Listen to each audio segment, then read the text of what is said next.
My name is Emily Tector. I'm the project coordinator with a grant project called Situating Science. And I'm very pleased to welcome you to part 3 of our Science and its Publics lecture series with the Situating Science cluster and also the Canadian Centre for Ethics and Public Affairs. The title for tonight is Provenance and the Role of the Public Museum, How the Life Stories of Artifacts Challenge Traditional Accounts of Science and History by David Pantalony. I want to first I'll run down the agenda a little bit here, and also thank the Canadian Centre for Ethics and Public Affairs, Situating Science. We partnered with the Maritime Museum, who have this great space for this talk, and the Nova Scotian Institute for Science.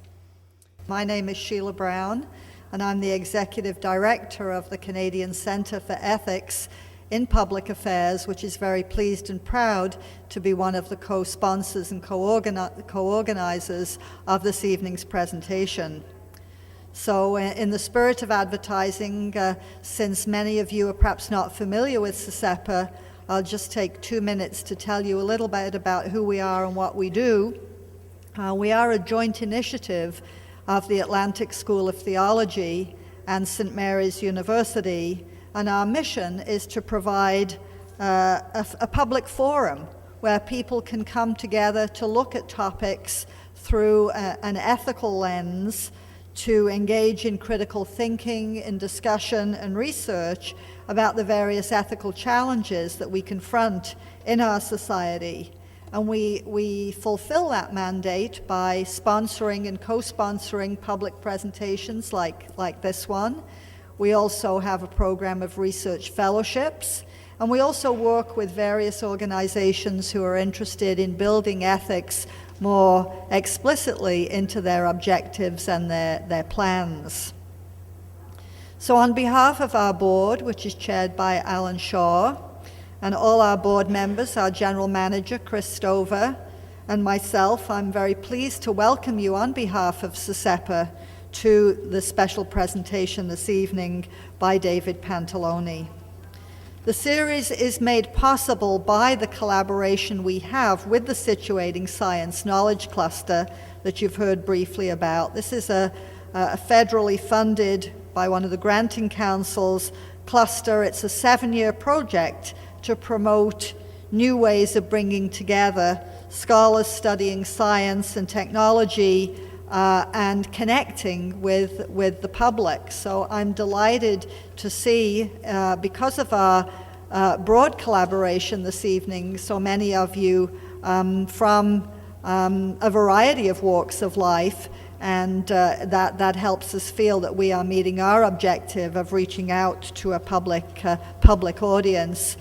If your appetite is whetted by tonight's talk, you can also access previous presentations in the Science and its Public series on the SECEPA website, www.ccepa.ca, and this tonight's talk will also be loaded up. It is being live streamed as well, and the subsequent presentations, which will take place in Western Canada, since we do offer our programs across the country, will also be accessible through our website.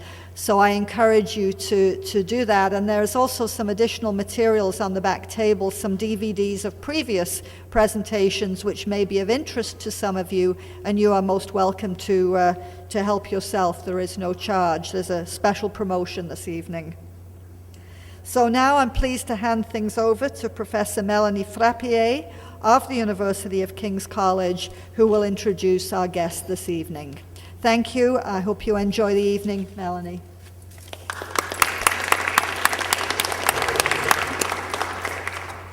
I don't have any advertisement. Like most people, I know, well, at least in Canada, I know how to read words. But I spent most of my adult life not knowing that you can also read artifacts. And the 3 people who taught me that actually are the ones who you're going to hear tonight. Our main speaker is Dr. David Pantalony. He has a PhD from the University of Toronto, but then he traveled quite a lot. He had held a postdoctoral position at Dartmouth College, which hails one of the most important collection of scientific instruments in North America. He then was a curator at the Bakken Museum in Minneapolis, and he is now the curator of the physical and medical collection at the Canada Science and Technology Museum in Ottawa, and he also has a position at the University of Ottawa. I met David Pantalony when I more or less ended up by mistake at what would turn out to be the most fantastic summer school I've ever attended, Reading Artifact, which is now held annually at the Canada Science and Technology Museum. They take people from all walks of life, whether they're students or academics or professionals, bring them together in the warehouse of the museum and teach them how to look at artifacts past their functions, to find meaning, to find values, to ask the questions that we never ask when we look at instruments. And you'll have a feel of what that is like in tonight's talk. While I was there as a student, there was another student who actually taught me how to look at instruments, and that person is Robert Bean. Robert studied at NASCAD just to come back to it as a professor later on, where he teaches now photography. His work has been exposed all around the world, all over North America, in New Zealand, in South America, in Europe, and he has also published widely on photography and the arts and art and cultural history. And he has been the recipient of major research and creation grants, one, among other things, on the obsolescence and the culture of human invention, which he's wrapping up. And you'll probably, at this workshop I was telling you about, he was kind of one of the students, but at the end, when all of the students presented their work, that's where the revelation happened. He was working with a very old computer from the Bedford Institute of Oceanography. And until then, I mean, I have a degree in engineering. I thought I understood computers. Until the lights went down and three voices started talking on pictures of the computers that were going in front of us. And I swear this is when I understood what a computer really was and what it really meant to people using it. And the third person who actually taught me how to look at things is Ted Cavanagh, who used to be an award-winning architect in Vancouver and decided, I really don't know why, to let all this glory behind him and teach at Dalhousie, getting also in the meantime a doctorate in history of technology.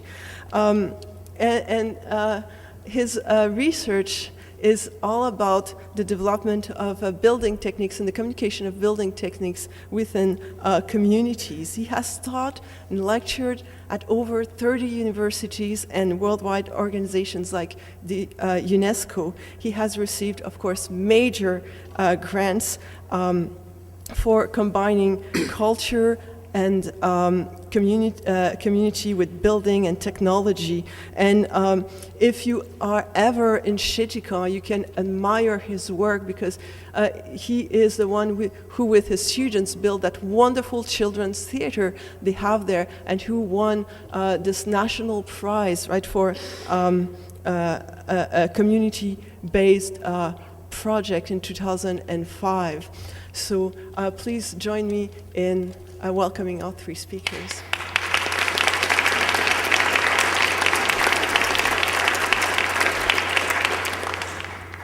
Thank you very much, Melanie. And thank you to the partners for inviting me here tonight, Situating Science Cluster, the Nova Scotian Institute of Science, the Canadian Centre for Ethics and Public Affairs, And thank you for the responders for reading my talk and preparing responses, which I'm looking forward to. And Emily Tector for organizing this great event. And of course, I'm so pleased to be at this beautiful museum, the Maritime Museum of the Atlantic, for the first time, actually my first time in Halifax. Tomorrow, I hope to squeeze in a visit to Pier 21, where my Italian family began its Canadian journey here 99 years ago when my grandmother came from Sicily. And tonight, I am talking about journeys of artifacts, no less dramatic than the journey of my grandmother, and what tracing those journeys tells us about science and how we learn about not only science, but how we communicate science to the public through looking at those journeys. So I want to start, first of all, I want to start with one of my favorite quotes from John Steinbeck's book, Travels with Charlie, because I think it fits some of the journeys I'm going to be talking about. And he says at the beginning of that book, you don't take a trip takes you. And I think it's the same for anyone who's engaged seriously with artifact work. So here's a recent trip I was on to Saskatchewan, just to kind of take you across the country to another place. This is in the basement of the physics department with the chair of physics here, and he introduced me to, because this is what I do, I go around to various physics departments and basements around the country. I'm kind of the Indiana Jones of hospital basements and scientific departments. And he said, okay, we have this really important spectrograph that we think is connected to the Nobel Prize winner, Gerhard Hertzberg, who's really probably the most celebrated scientist Canada has produced, or not produced, and you'll see part of the story here I'm about to talk about. So I went down and looked at it, and of course I'm very interested in this story because we have a lot of Hertzberg artifacts in our museum at the Canada Science and Technology Museum. And but the provenance on it, the origins of it, were kind of not known, and Chari, the chair of physics, introduced it to me as basically something that might be related to Hertzberg, but that they were going to put on display to demonstrate the principles of spectroscopy. I was very intrigued. My antennae went up. I immediately thought, oh, I'm always skeptical. I see this in collections all over, the iconic artifact that is related to some heroic figure in the department's past. And so I researched the heck out of it. I took measurements and was furiously that night in the hotel room trying to figure out if this was the one. The next morning, I went back to look at it more carefully and discovered something that no one had ever seen, and it's been sitting in the basement there for years. And it was this plaque. This is a very small plaque. This is like the size of a thumbnail on part of the precision part of this spectroscope, which was for, by the way, doing studies with light. This is actually a core part of the Hertzberg story. He came to Canada in 1935. He fled Nazi Germany because his wife was Jewish. She was a spectroscopist too. And he was forced to leave Darmstadt because they took his position away. And this was kind of his dowry. So he actually brought this to Canada, and this is the basis for spectroscopy in Canada. A major part of Canada is a kind of powerhouse in this field. And here was kind of the holy grail of that part of our history. And so right away, my whole thinking of this artifact was obviously quite realigned. So what I want to talk about here is just briefly as an example of provenance, or the origins of artifacts, and how it creates new meaning for the public, for historians, and for scientists here. So one of the things here that really stands out is that once you start piecing together the history of this artifact, and suddenly it came full throttle to us when we realized this, was that this artifact is not just about spectroscopy. It's about a lot more. And when you trace its journey, that's what comes out. So this is about Darmstadt. This is about fleeing Nazi Germany, and one of the world premier scientists having to flee Nazi Germany in 1935. It's about Saskatoon, the only university that would take him at that time. It's about the instrument makers in Saskatoon who were actually surprisingly very highly skilled. So there's all these kind of, and were kind of a foundation for his work at that time. So there's all these really surprising narratives that come about from researching this artifact. Instruments, another lesson that comes out of this is how scientists, their kind of instinct for looking at objects like this and how they display them. And what's really interesting, I've seen a lot of these types of artifacts in collections and museums, and they usually treat them as archetypes, so as general types, a spectroscope. So something that measured light, not something that was at a particular place at a particular time used by these people. And that's actually where the history comes into it. So that's a kind of a tradition within the sciences, and I think why the topic tonight in particular resonates with, or is very important for the sciences, because I think in the sciences there has been no real discussions about these types of issues. It's strange because I'm only going to touch on it briefly right here, but the traditions in the art world and in the kind of mainstream museum world are drastically different. So for example, provenance is very serious in the art world where there's Nazi provenance, and that is a big issue internationally right now, and it has been for years, where they're tracing the origins of the objects, and this is high stakes, serious legal people involved, networks around the world of researchers, and really, really top-notch researchers doing fine-grained analysis of artwork and museum pieces from that period. Also, repatriation, a big issue in Canada in a lot of museums with artifacts that are being claimed by Native groups or by other communities across the country. And I've been involved in those types of discussions at other museums, and it is very emotional, but again, really serious research. And one thing that comes out of it are the practical things. Something's repatriated, and they prove ownership through documentation. But from my perspective, what I always love about these studies are the stories that come out of them and the meaning that come out of them. So if you see an artwork that has been, a piece of artwork that's been traced through Nazi provenance, just as an object, it's incredible the places it's been and the things it's witnessed. And that's what I really love, and that's what I'm going to talk about a bit tonight. So again, why does science resist this type of thing? There really isn't this tradition in science museums that there is in the other museums, and I think it really speaks to science is, I think it's like it's a fortress like no other that guards its myths and its heroic narratives, and I think you see that time and again. The spectroscope was one example. I think it turned out for the better. But I think there's a fear within curators and scientists of it turning out to be the mundane spectroscope and not the one. And what I always find is the truth is always more interesting. Or the truth can be quite uncomfortable, and I think this is another thing I wanted to introduce to you about provenance and the discomfort that it can raise and the fear around looking too closely into something. So here is a classic example from our collection. This is an MRI machine from the Montreal Neurological Institute. I inherited this in the collection. I got there 4 years ago, and this came to us before that. But it was in our records and had been given to us as the first MRI machine in the country from the early 80s. And so I just wanted to verify the date, and I did a simple dating thing. I didn't even mean to go into provenance work on it. And it turned out that it wasn't. It was actually from 1993. But in that, and we get that all the time. We get people giving us things because everyone is very interested in being the first, and it's pride, institutional pride, and it's not necessarily that they haven't looked into it, or it's just what happens. It's part of the traditions in medicine and science.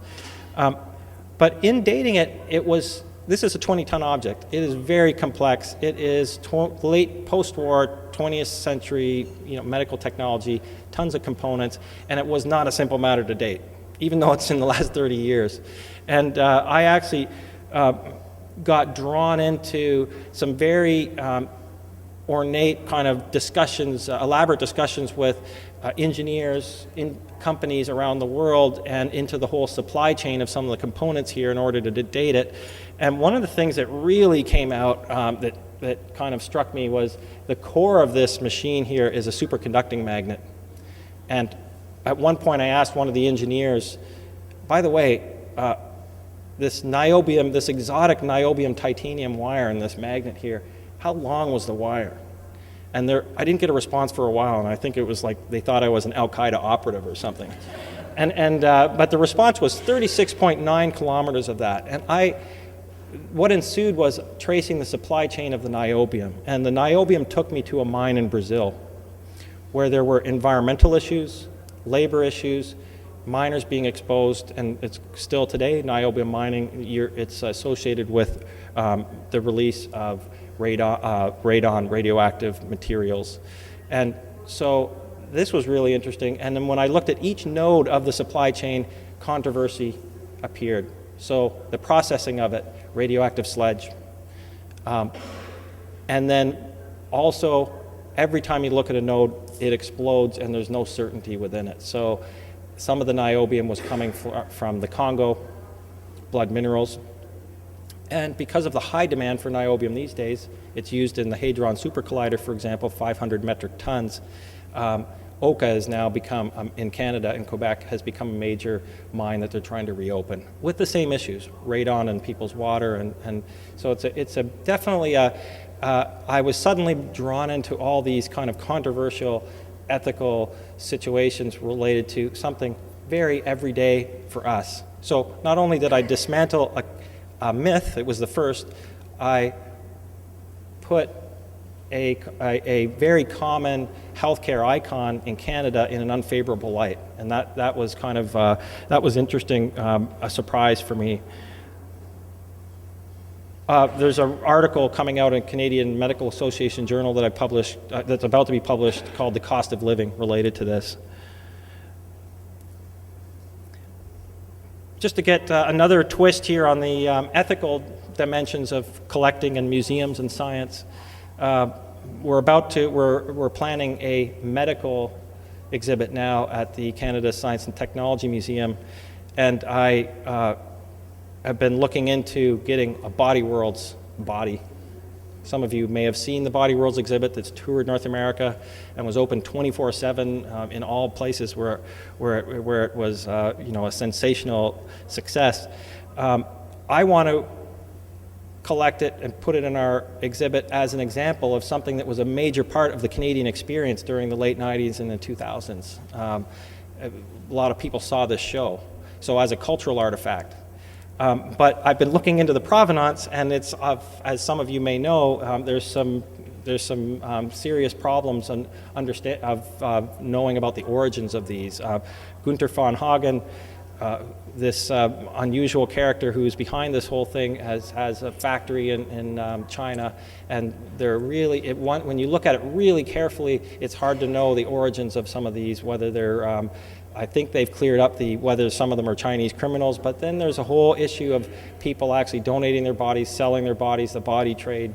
And so there's a lot of issues related to this. I'm looking into it because I'm still determined to get this for the museum because I think it's an interesting artifact. But there's a lot of pitfalls that I'm worried about. And I think this example really is a caricature of a lot of the provenance examples in science and medicine, because when you go to the Body Worlds exhibit, the provenance of these people, for privacy reasons and for von Hagen's own kind of amplifying his reputation reason, the provenance is quite suppressed. And that's interesting too, because I think that's the most interesting thing, is who these people were. So tonight I want to really look I've just introduced, given you an introduction to some of the issues, but I'm really going to talk about one particular artifact that I've been doing a lot of work on, and the lessons you can get from it. And so in a way, this is a journey into this artifact and its history in post-war Canada, but also as an example of provenance, the origins of an object, and also using the object itself as the evidence. So what is this? This is a Cobalt bomb, it was called, in the early 50s and 1950s. This was a radiotherapy device used to treat cancer. So in that really bulky, heavy head there, you would have cobalt, and that was a gamma source that would basically knock out tumors. And this was a revolutionary cancer treatment developed in Canada in the early 1950s. So there's a really, in our museum, it's presented in the Innovation Canada exhibit. Because it was in 1951 when it was developed simultaneously in Saskatoon and in London, Ontario. It was international first, and it was an innovation. It's also couched in Canada's nuclear history in our museum because Canada was the second country to sustain a nuclear reaction in 1945 with the ZEEP nuclear reactor. The other way that it's presented in our museum is that Canada chose a peaceful path for the use of nuclear energy, or nuclear technology in this case. There's also a really fascinating commercial history. Atomic Energy Canada Limited was a major international player in the nuclear industry and the scientific industry and medical in the 1950s and 60s and 70s. So this has a really interesting context, and it's presented that way in our museum and is very instructive about Canadian history in that period and our rich nuclear history. But what's interesting for me is that when you're actually on our floor, and I invite everyone here to come to Ottawa, and I'll give you a personal tour sometime, this artifact does not exactly fit the history that presents it. It really cries out for more attention, and it also, it doesn't fit this general history, this sleek, modern, beautiful machine there kind of cries out for more, what was it and where did this come from? And so I started looking into it as an artifact, and actually this 1950s artifact. One of the things that struck me first was the color. It doesn't come out there, but it's a really gorgeous hypnotic green. You look at it, and I would just stare at it for a while and get into a kind of Buddha trance looking at it. And it actually was the basis for an exhibit that I did at the museum on the color green in medicine. Medicine was green in the 1940s, 50s, and 60s, and so I brought all the green artifacts out of our medical collection and put them on display, and it was a really nice exploration of this cultural aspect of medicine that had been kind of forgotten, and you're only seeing vestiges of it these days. The other thing that was intriguing for me is the plate on it. There's a serial number on it. There's where it was made. And the story was actually quite local. It was made by Atomic Energy Canada Limited Commercial Products Division, which was a couple kilometers from our museum. And here it is. This is the actual factory that shipped these things around the world, literally. Canada had a massive presence around the world with these machines in the 50s and 60s, and this was the factory that's now for lease. When it closed down and moved out to a suburb of Ottawa in the 1960s, it was taken over by Public Works and then the Museum of Man at that time, which was we branched off from in 1967.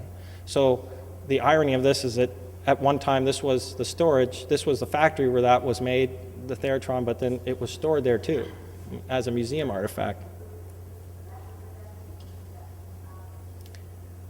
So I've since been there with actual people who work there, my students. We went there and interviewed some of the people that worked on engineers and technicians.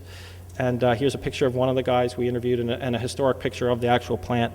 So I'm really getting into this aspect of the provenance, where it was actually made, and bringing that to life, this very local part of the story.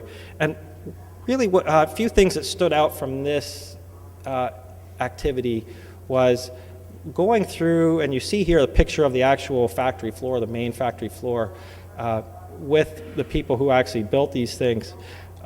One thing that really stood out was the work that went into the shape and the style of the actual Theratron. So you see it's kind of a piece of sculpture almost.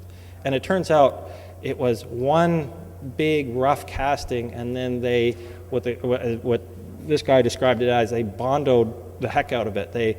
Bondo was a kind of industrial plaster, and they would almost sculpt it into this beautiful streamlined shape. And if you think that has kind of reminds you of manufacturing of cars, you're right, because Al here, for example, worked in Oshawa for a while. So there's a lot of kind of cross-fertilization between manufacturing industries at that time, and similar skills and values they're bringing to the factory. The other thing was painting, a giant area for painting.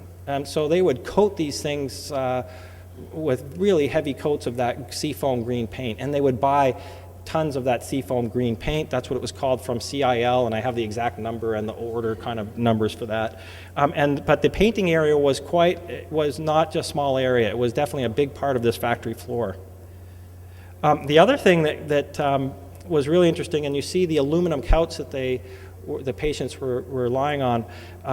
You see these kind of decorative frostings on this. These, in the 19th century, were the signature of master machinists.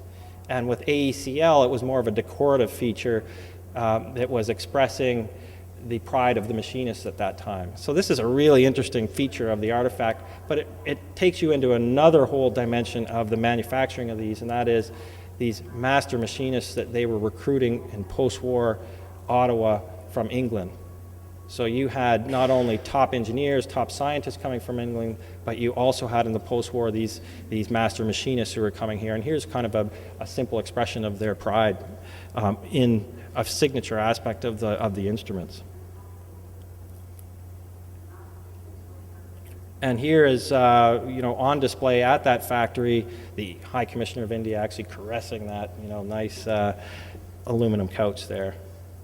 These machines were always on display there for people like these dignitaries to come and look at them. And there's one of Roy Arrington, the head of the whole commercial products division, selling it to them.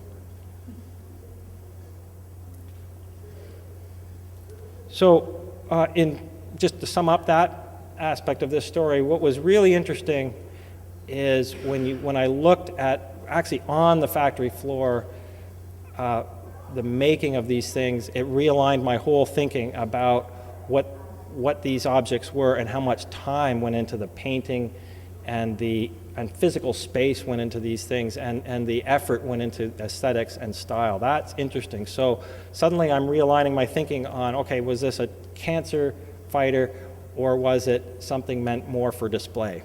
And that's where I'd like to introduce you to another aspect of this story. We're going to digress from the actual artifact, but look at more of what this aesthetic and style part was kind of fueling, or what it was feeding at this in the display context, the selling across the world, and the exhibiting of these atomic technologies. So one thing that the fairs that Atomic Energy Canada was involved in, the Atomic Fair in 1957 in New York, and all these world fairs and exhibitions, the one that really stood out for me, because I've looked at the photographs of them at the National Film Board still photography collection at the Contemporary Photography Museum in Ottawa. So the Seattle Fair in 1962 was a really major showcase for Canadian science and technology. And the Theatron was actually the star of that show. And that's really interesting, because Canada was presenting itself to the world as modern, progressive, scientific, technological. Other exhibits, like the Germans, had kind of a little beer hall, and they had a lot of folk type of presentation of themselves. France had things from the Louvre, but Canada was really presenting itself and branding itself as scientific and modern and fresh, and the Theatron was the star of that. So the aesthetics and style here are now on stage and important in literally constructing Canada's image at that period. And what you're looking at, I skipped this over, are the photographs that were done by the National Film Board of Canada Still Photography Division that went into these kind of foldouts for newspapers at the time. They were kind of propaganda, upbeat pieces about Canada at the time on various topics. And this was the one presenting Canada at the 1962 Seattle Fair. So there'd be hundreds of photos taken like this, and they would be selected and chosen for that photo story that would be in newspapers. Other things at the show were really presenting Canada as science and technology, like this rocket program, but for peaceful purposes. And there's some US soldiers looking at the rocket, wondering why they can't have rockets for peaceful purposes.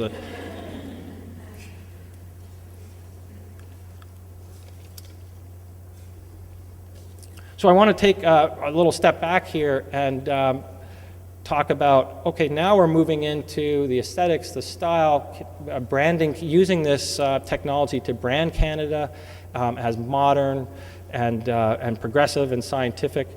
And what this is really doing is presenting us with an ideal at that time, and the Theratron was a major part of that. It wasn't peripheral. It was definitely a major part of advertising Canada at that time. And around the same time I was researching this, I was reading Alexander Solzhenitsyn's Cancer Ward.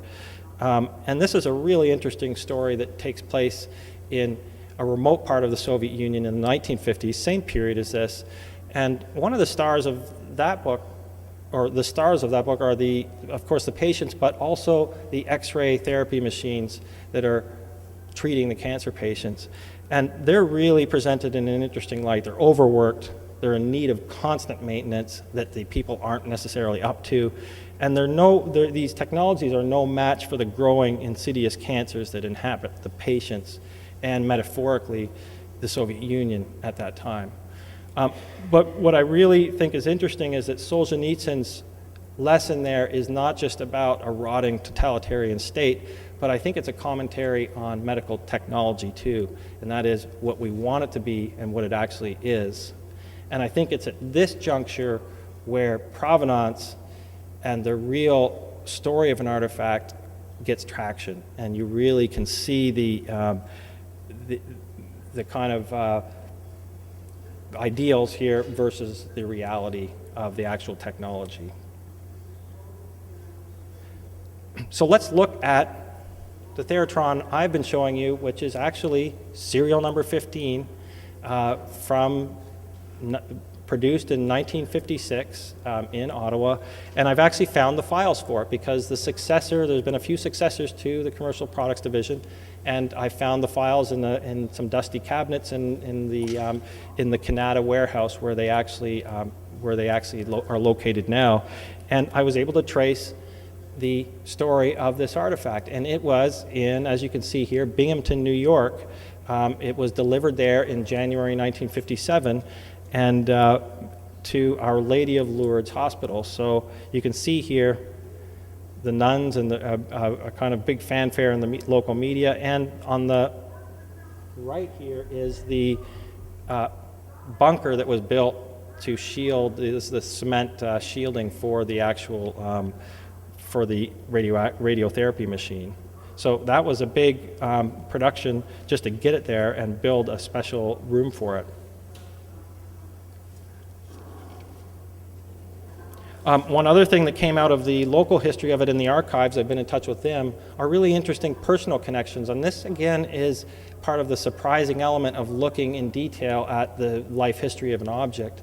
One of the people involved in getting it there was Congressman Sterling Cole, who was Congressman in New York at that time, but later that year actually became the first president of the International Atomic Energy Agency. So this guy was really connected in the world of nuclear technology, and he was Eisenhower's pick for the first president of that, and which was really an offshoot of Eisenhower's Atoms for Peace program.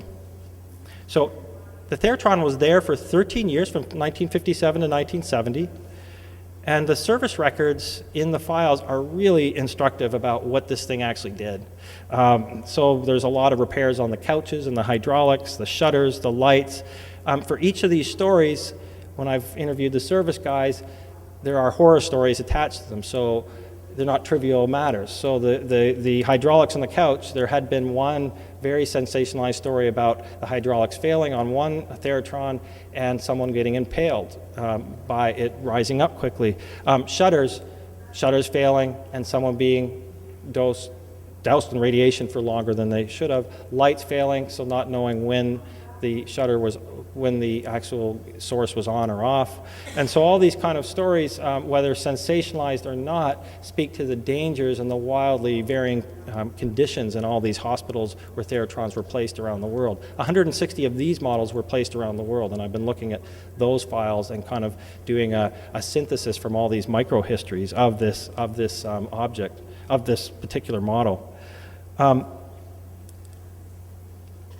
What's really been interesting is not only talking to the service people looking at the records, but I actually talked to the technician at the hospital who worked on this from its arrival at the hospital. And she's in her late 80s and is very lucid, and we had a very good discussion about her memories of it and working on the Theratron Junior. Her name is Regina Bardish, and just to give you an idea, what was interesting, surprise again, provenance of this object, it worked basically on women for follow-up mastectomies. So I found that was interesting, knowing what it actually did and the kind of patients it worked on. There was a lot of concerns. She remembered concerns by staff and by patients about radiation. So this is, really only a decade after the atomic bomb. So when they saw that radiation sign on the door, there was uneasiness. And what was interesting to me is I asked her, what was on the aluminum couch? What did they lie on? And there was a special sponge with blankets that they lay on, and she said we had to replace them because people would sweat. So there was definitely physical nervousness being expressed, and I thought that was an interesting part of that. 4 to 5 weeks the treatments would last. They cost $250. No insurance at that time, so they would just pay the hospital. She remembers in particular one of the more emotional stories was a 5-year-old boy who had a brain tumor. And that was really interesting, her discussion of that, because it brought out they would have to be in this giant bunker-like room, and there was only one small lead-shielded window, and the mother and her were behind that. And there would be no microphone. The boy would sit there quietly, and he would be still for the few seconds that it would last, because they basically bribed him with match cars every time, and he was very pleased to come there and sit on this thing still for a few seconds so he could get his little match car.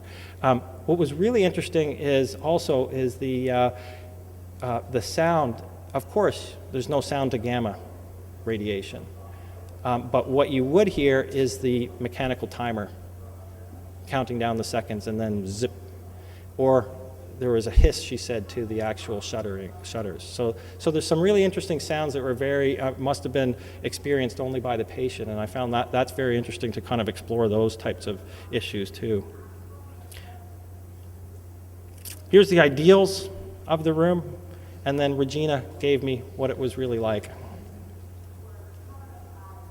What really stood out in the actual files when I was looking at them, in the final production files, the actual Theratron, this one, serial number 15, went through Milwaukee with a distribution agreement and was painted, as you can see there, GE gray.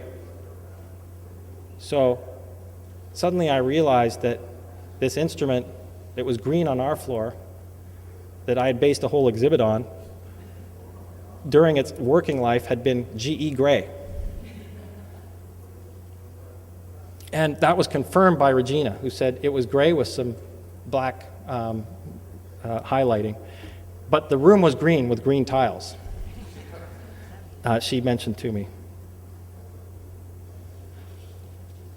So, in conclusion, I want to go back to Solzhenitsyn's lesson about medical technology. I think the same applies for curators, what we want these objects to be and what they actually are. And I've learned so much from this type of lesson, sticking so closely to the artifact.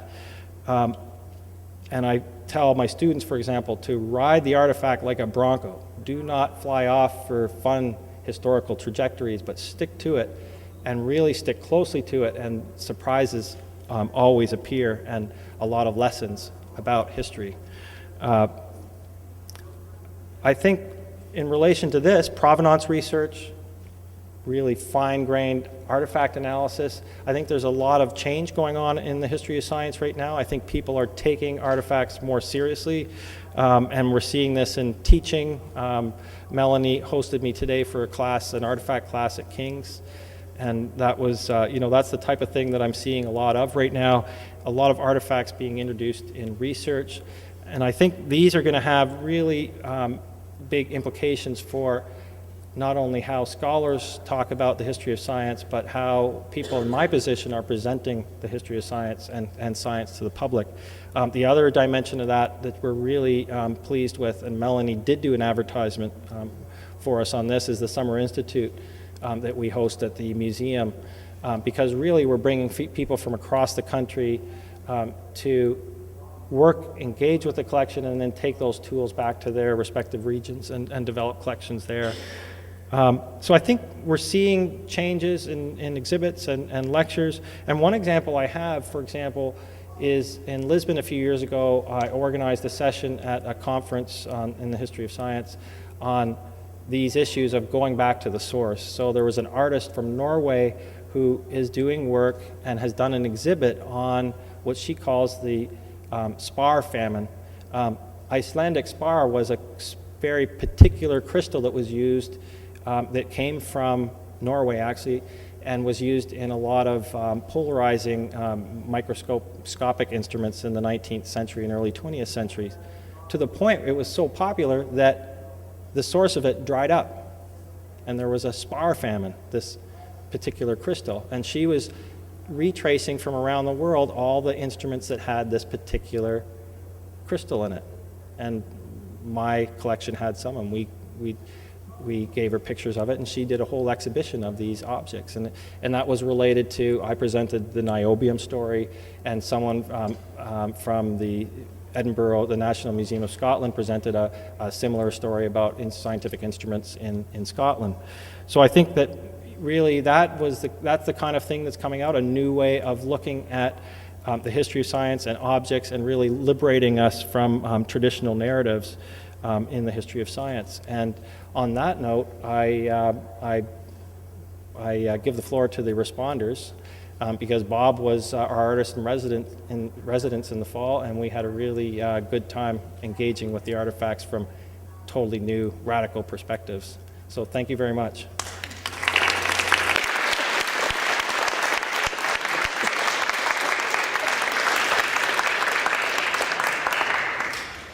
One of the things that I've had the pleasure of doing is working closely with David Pantalony over the last 2.5 years, beginning with a tour of the museum, which for any of you who have not been into the warehouses at the Canadian Science and Technology Museum, I would insist the next time you're in Ottawa that you call someone, and call David and have him give you a tour. It's truly overwhelming, it's astonishing.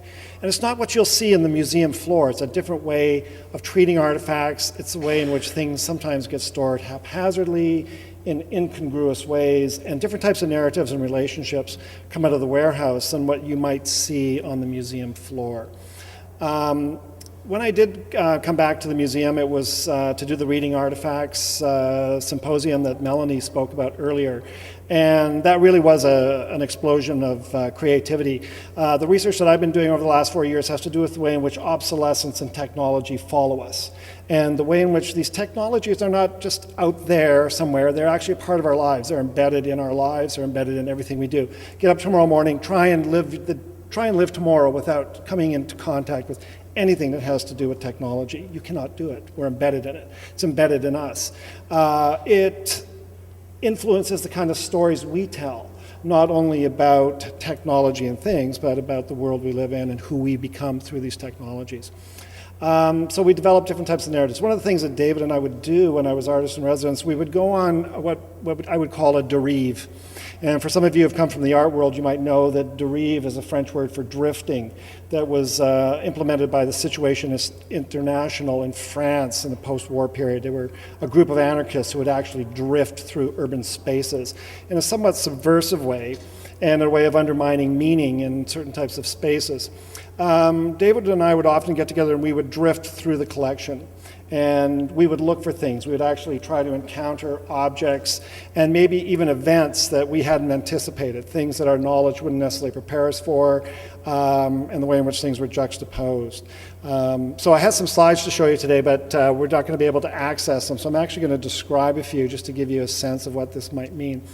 In one area, sometimes artifacts are always being moved around in the museum.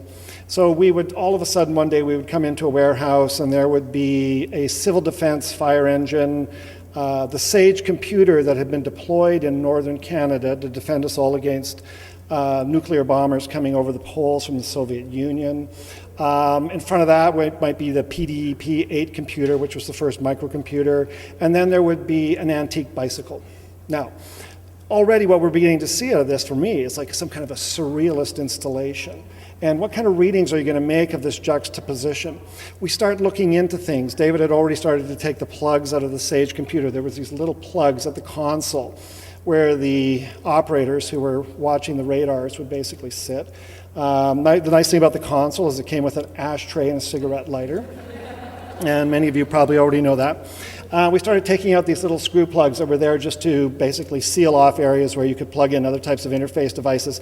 And there was graffiti on the inside of these plugs. These operators had sat there with their pencils, and out of sheer boredom, or maybe they ran out of cigarettes, I don't know, they started to write little messages. It's howdy doody time. Welcome to Disneyland North.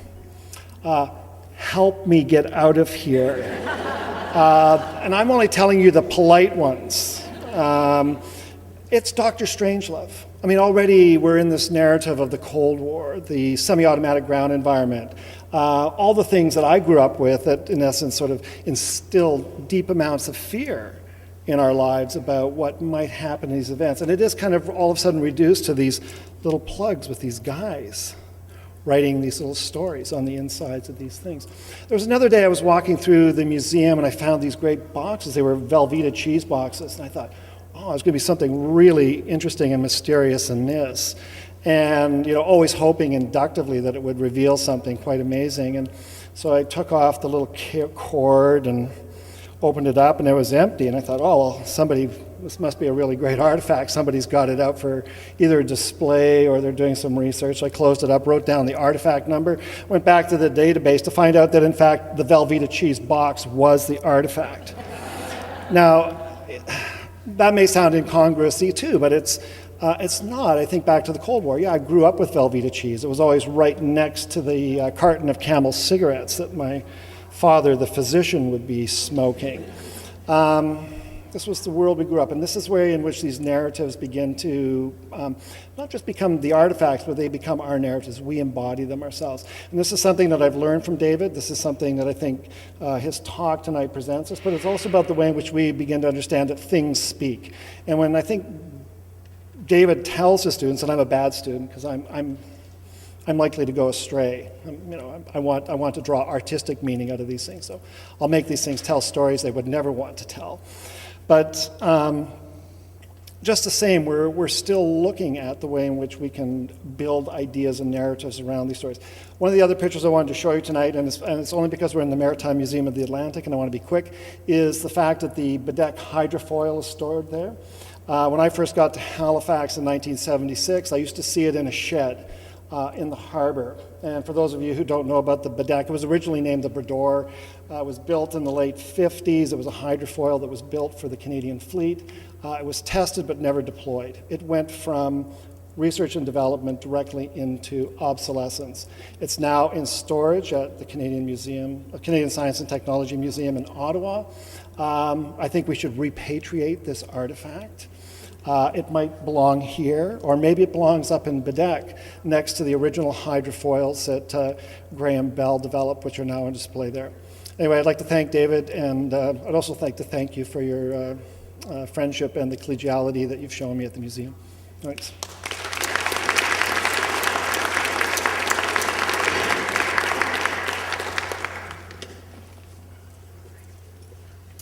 So I met David for the first time tonight. So I'm going to give a kind of off the wall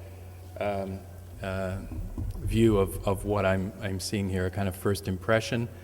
And one of the things that is great about a situation like that is that David does all the work and I get a chance to be reactionary. So that's partly what I'm going to be doing here. I'm going to sort of take the strength of the talk and maybe make a couple of points of my own.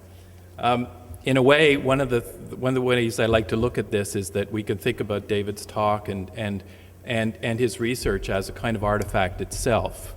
So if we look at the talk, the artifacts he studied, let's unpack the analogy that I'm trying to make here. So if his talk is like an artifact, then he suggests that there is much to interpret and much to add. So I think we can all understand that about the talk and about the artifacts themselves. Let me put this another way. I'd like to say that David is giving voice to the artifact. And so this is another point I think he's making. Something that is mute now has a voice. He has coached speech out of these things. And so to put those two responses of mine together, the first step is like coaching speech out of artifacts is huge. Making technology articulate. And I was sort of looking for someone who could sort of put this in words. So I found this quote from Proust. So let me just bear with me a second here. In reality, as soon as each hour of one's life has died, it embodies itself in some material object, as do the souls of dead in certain folk stories, and hides there. And he goes on to say, there it remains captive forever, unless we happen upon the object, recognize what lies within, call it by its name, and so set it free. Which I think, in Proust's words, really kind of sums up what David's doing here.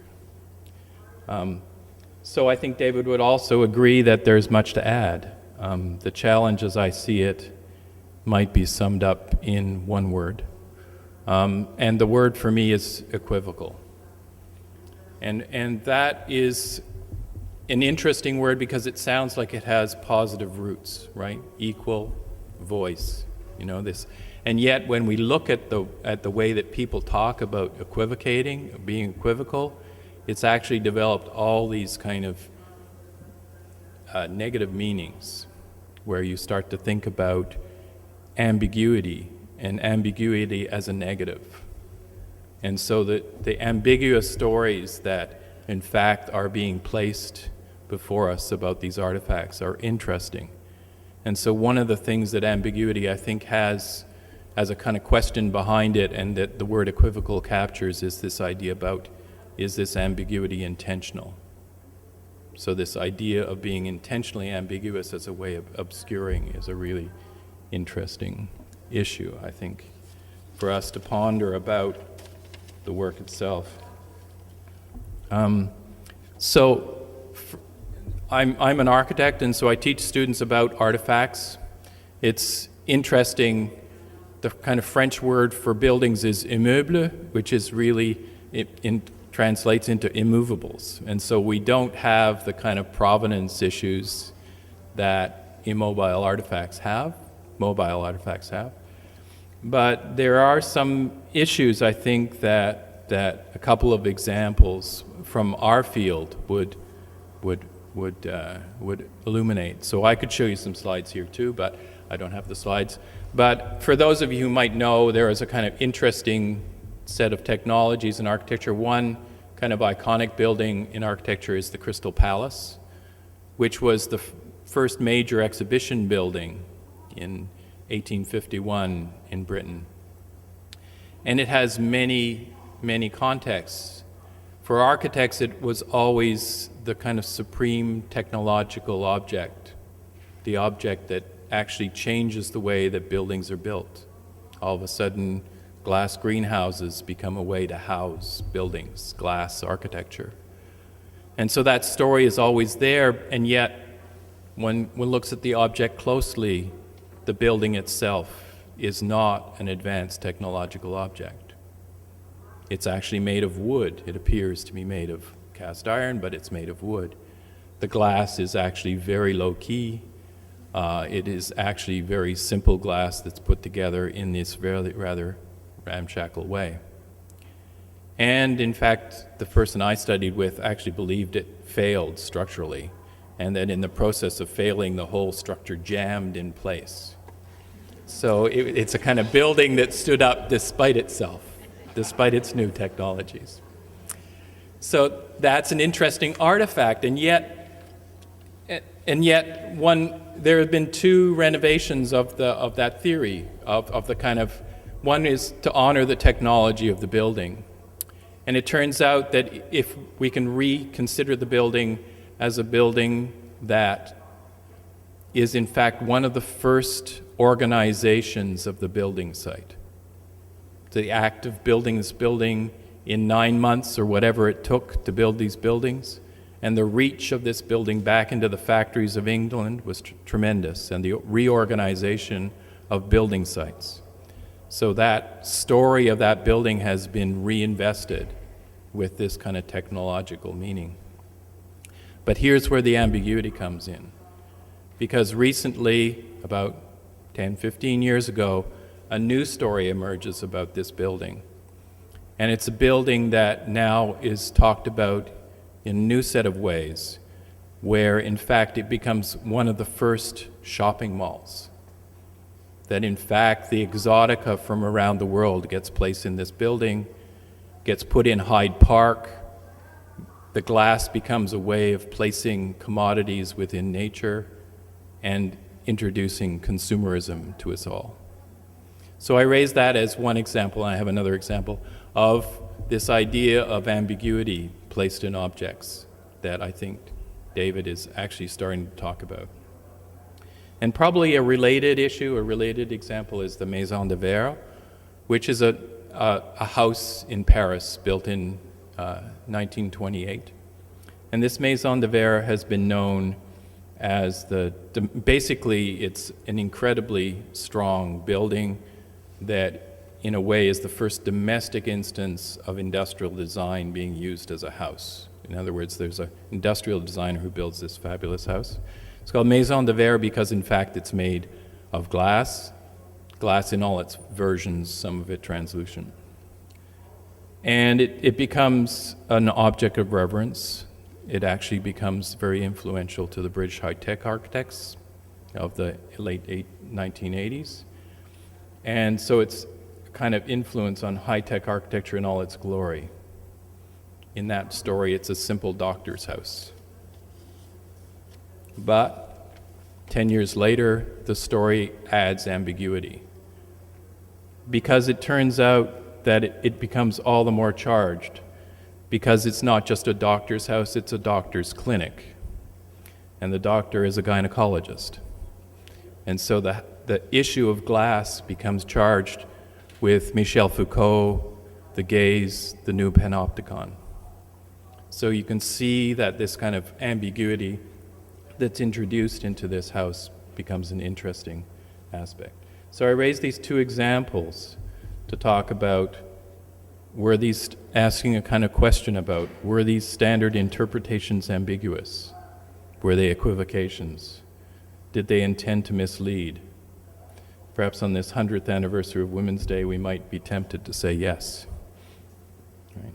And as David has shown us, objects have many stories. He has recognized what lies within, called it by its name, and so set it free.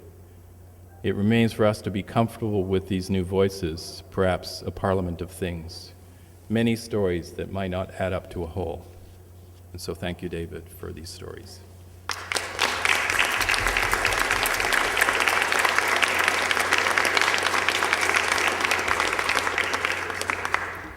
Thank you very much, Ted, Bob, and David. I actually will ask you to come up here. It's now time for questions and answers. And I ask David Richardson from the Nova Scotian Institute of Science to chair the Q&A session. To turn to tonight's talk, I'll maybe start off with a quick question which somebody might follow up. And with David, he mentioned everything, but the thing that intrigued me is how on earth did Hertzberg get the funding to load that equipment and get it over to Canada? And, that is another story that you didn't touch on. Do you have the answer? Yeah, I actually meant to mention that. One of the issues with these types of objects, provenance issue, is ownership. So I actually don't know really who owns that object. Obviously, the physics department at the University of Saskatchewan does, and I'm not going to raise too much of a stink about that, but I think it's an example of an object that if you really looked into it carefully, you'd be there would be some uncertainty about who actually owns it. For example, the Carnegie Foundation actually funded Hertzberg to come there. That was the breakthrough in the mid-30s. But how did he get the permission from the Nazis to... Okay, so there's the other thing. That precision part came obviously from the workshop in Darmstadt. The bigger part of it was made by the instrument makers that summer as he was journeying across the Atlantic and through the United States. So the core kind of precision part came from Darmstadt. As far as I could see, the money came from Carnegie, and then the bigger parts, like the cast iron frame, was made locally. I think it's a really interesting potential reversal of Nazi provenance, because you have potentially Darmstadt wanting that back. Now, when I look into provenance, I am not afraid of the consequences, and I think that would be a really interesting consequence. And I told the chair of the physics department there that would be a really fun collaboration if they wanted to get together with Darmstadt on that issue. So I think, I don't think they should give it up, but it is a really, the actual ownership of it, when you look at these objects, we don't often know who owns it. So that is a good question. That's one question. If anybody else has another question or comment, please do use the microphone or hold up your hand. I was wondering, you mentioned that there are these sort of heroic myths. You said science guards its myths and heroic narratives.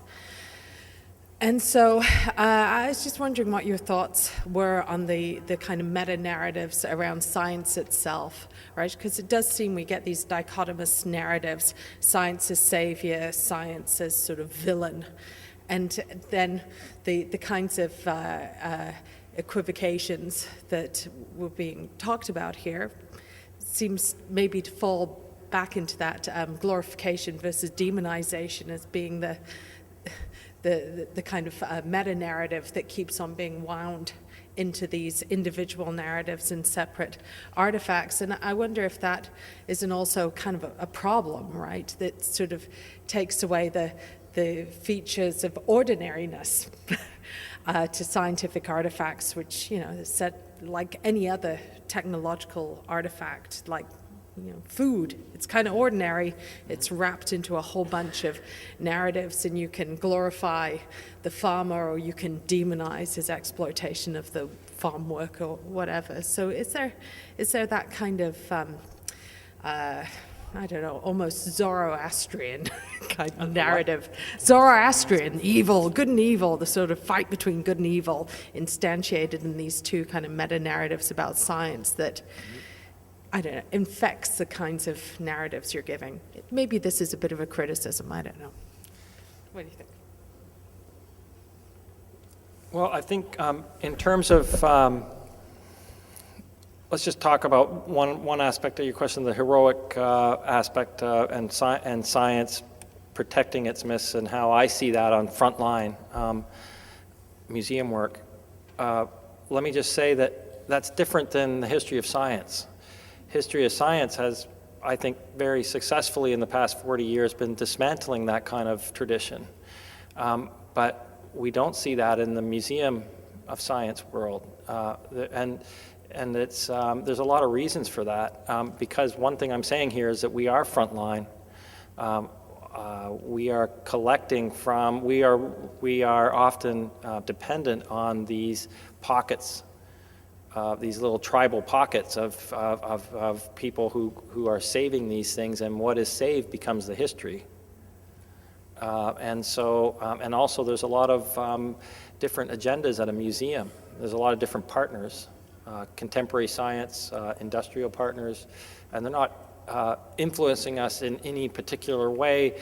I'm not presenting it in that way, but you often, there's just traditions within Science Museum that we haven't been able to do what the history of science has been doing in that regard. So we often, just by the nature of our collections, it just becomes this self-fulfilling kind of more gravitates towards the celebratory aspects.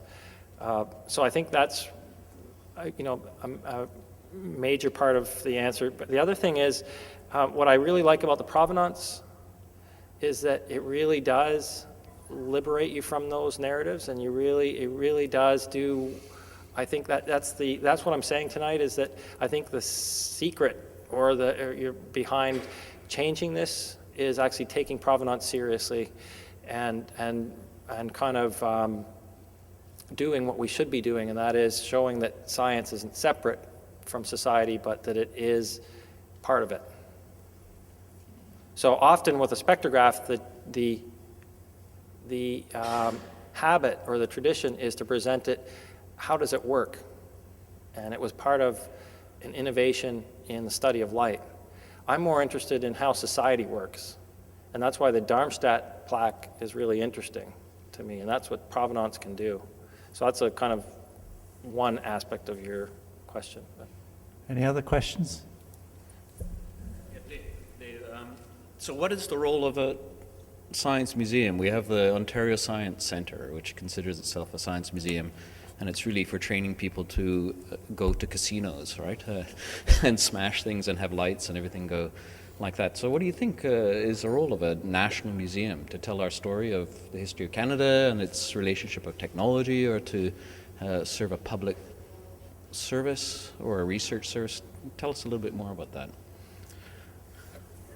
Well, I'd like to hear Bob on this too, because he spent a lot of time in our museum and has, obviously, as an outsider, has a fresh perspective. I think let's just say, a very practical answer to your question.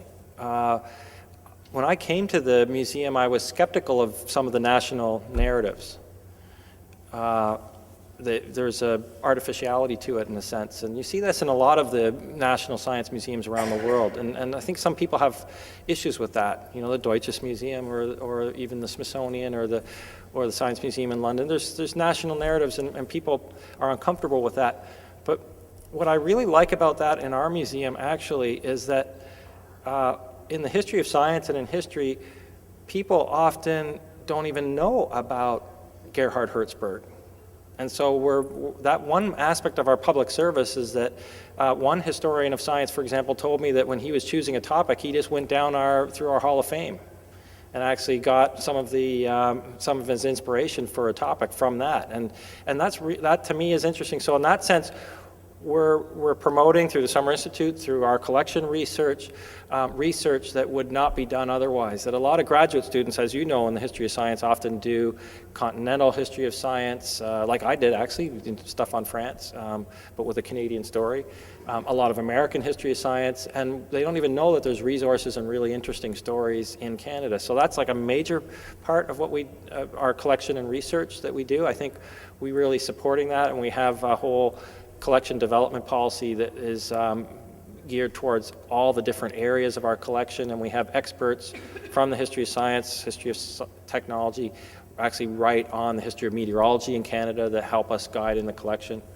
On another practical level, we preserve the material heritage of these areas in the country. That's really important. We have a representative collection of these different areas in the history of science and technology, and if you believe in the power of artifacts for telling these stories, like I do, that's really important. One thing that I'm shifting in my role is, as you saw this afternoon, I'm actually going out to the regions and helping facilitate the development of these collections in the regions. So I'm not a traditional curator.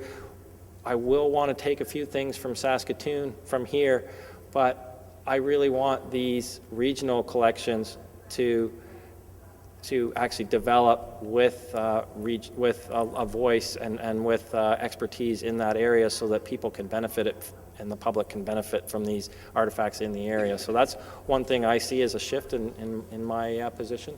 But Bob may want to speak about how he sees our museum.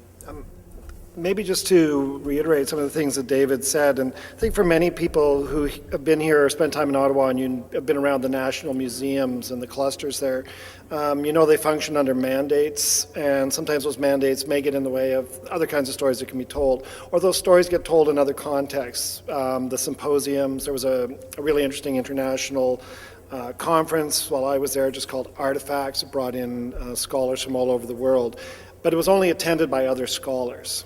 So the question is, how do you make these other narratives, these other stories, or these histories of science available maybe to those herds of screaming children who are there every day? And I don't mean to say that in a negative way, but there would be days where I would leave the museum and it would just be a roar. It would be great. I think, oh, this is great, this is alive. And I would go to the National Gallery and you could hear a pin drop. It's like going from someplace where people are really living their lives to someplace where everything just feels like a tomb. It's kind of like dead. It's the difference between moving between an active space and a contemplative space. But how you mediate that, I don't know.